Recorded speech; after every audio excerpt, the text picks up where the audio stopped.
Hello, Bridges members.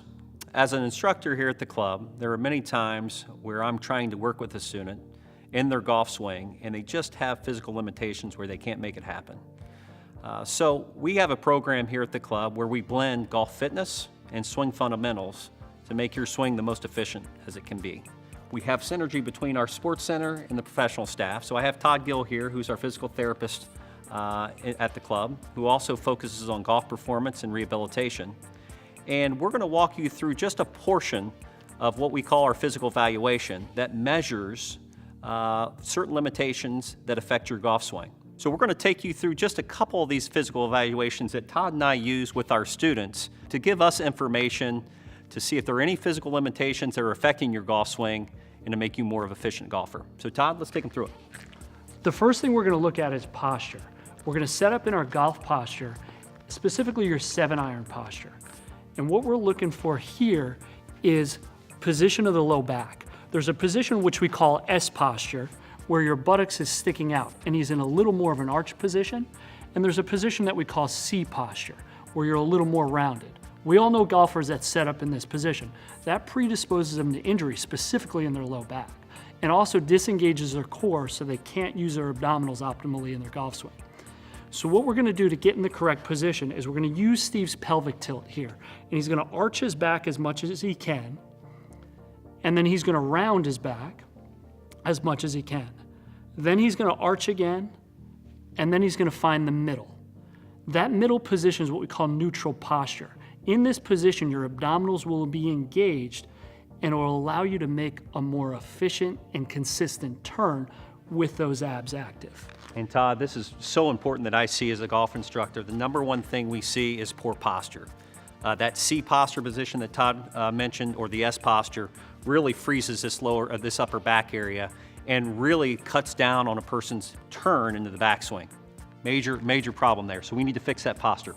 So the next thing we'll look at is what we call disassociation. That's the ability to move your lower half of your body and your upper half of your body independently of one another.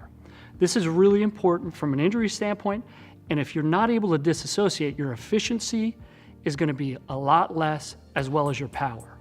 So in this position, what I'm going to test Steve in is he's going to go again in that good golf posture, really neutral through his low back, 7-iron posture. His shoulders are going to stay nice and steady, and from there, he's just going to move the lower half of his body.